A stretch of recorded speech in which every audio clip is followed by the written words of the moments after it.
কিভাবে বানিয়ে ফেললাম এত সহজ পদ্ধতিতে দই সুজির এই রেসিপিটা। আপনারা দেখুন, খুবই লোভনীয় আর টেস্টি। আর যদি ভালো লাগে বন্ধুরা তাহলে লাইক শেয়ার কমেন্ট করো, আর চ্যানেলে নতুন হলে চ্যানেলটা সাবস্ক্রাইব করে দিও, আর পেজ থেকে দেখলে পেজটা ফলো করে দিও। আপনারা তো অনেকেই হালুয়া খেয়েছেন, কিন্তু আজকে আমি বানাবো দই হালুয়া, একদম অন্যরকম। দেখুন বন্ধুরা, আপনারা ভিডিওটা খুবই ভালো, খুবই মজা। নমস্কার বন্ধুরা, রূপার রান্নাঘর উইথ ভিলেজ ফুডের তরফে আপনাদের সকলে রইল অনেক অনেক স্বাগত। বন্ধুরা, এখন যেখান থেকে ভিডিওটা দেখছো তাদের সকলকে রইল আমার অনেক ভালোবাসা, আর বড়দের রইল আমার অনেক অনেক প্রণাম।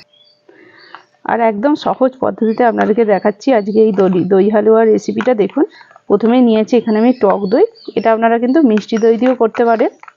দইটাকে খুব ভালোভাবে এইভাবে ফেটিয়ে নিচ্ছি, আর এই দইয়ের মধ্যে দিয়ে দিচ্ছি 1 চামচ চিনি। চিনিটা কিন্তু আপনারা নাও দিতে পারেন, যদি একদম টক দই দিয়ে খেতে চান তাহলে না দিলেও ভালো লাগবে। আমি একটু সামান্য মিষ্টির জন্য 1 চামচ চিনি দিলাম, আর সামান্য 1 চিমটে লবণ দিলাম। আর দইটা বন্ধুরা আপনারা অবশ্যই জলটা কিন্তু ঝরিয়ে নেবেন, একদম যতটা ঘন মানে দইটা হবে ততটা কিন্তু ভালো হবে। দইটা ফেটিয়ে দেখুন একদম ক্রিমি মতো একটা টেক্সচার চলে এসেছে। এবার এই দইটাকে আমি ফ্রিজে রেখে দেব। কড়াইতে দিয়ে দিলাম আমি 1.5 চামচ ঘি। এর মধ্যে দিয়ে দিচ্ছি 1 কাপ সুজি। সুজিটা আমি একটু লাল লাল করে ভেজে নেব। সুজিটা আমরা যেইভাবে হালুয়া বানাই সেই রকমভাবে একটু লাল লাল করে একটু ভেজে নেব। আর একটু হবে। সুজির যখন কালারটা চেঞ্জ হয়ে যাচ্ছে এই পর্যায়ে আমি দিয়ে দিচ্ছি 1 কাপ চিনি, 2 কাপ জল,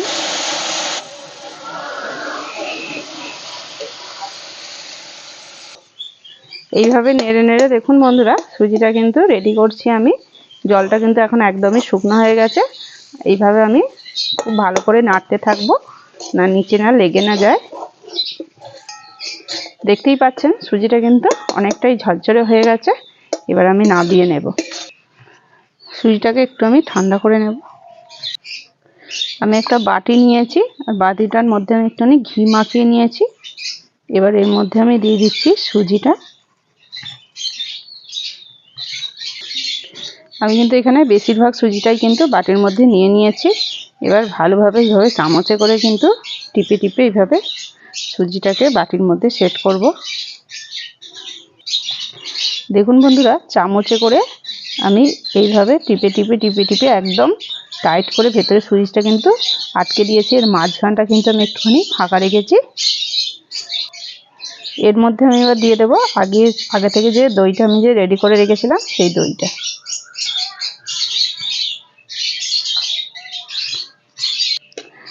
দইটা দেখুন মাঝখানে আমি খুব সুন্দর করে দিয়ে দিয়েছি। এবারে আমি বাকি যে সুজিটা আছে সেটাও ওপর থেকে দিয়ে দেব।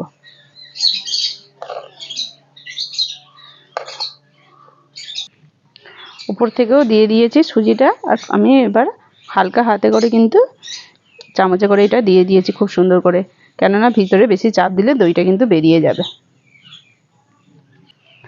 এবার আমি এটাকে 10 মিনিটের জন্য ফ্রিজে রেখে দেব।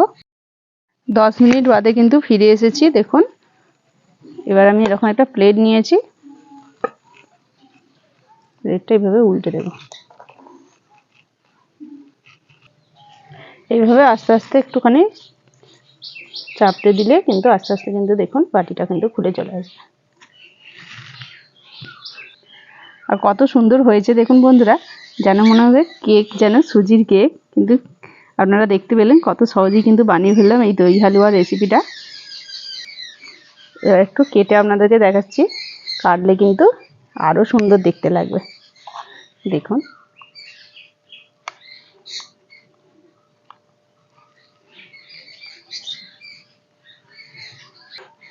আর ভিতরে দেখুন দইটা যে দিয়েছিলাম পুরের মতো করে সেইভাবে, আর সুজিটা কিন্তু ওপরে চারিদিকে আছে।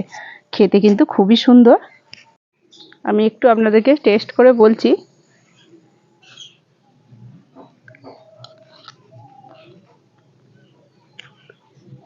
বন্ধুরা, খুবই সুন্দর হয়েছে। দইটা কিন্তু একটু টকটক ভাব আছে, আর মিষ্টি মিষ্টি। আমরা তো ঝাল মিষ্টি এরকম অনেক সময় খেয়েছি, কিন্তু এরকম টকের সাথে মিষ্টি কিন্তু বেশ ভালো লাগছে। আপনারাও বানিয়ে ফেলুন, খুবই ভালো লাগবে বন্ধুরা। তাহলে বন্ধুরা আজকের মতো এই পর্যন্তই। আবার অন্য কোনো দিন নতুন একটা ভিডিও নিয়ে হাজির হবো আপনাদের কাছে। ততক্ষণের জন্য টাটা, নমস্কার।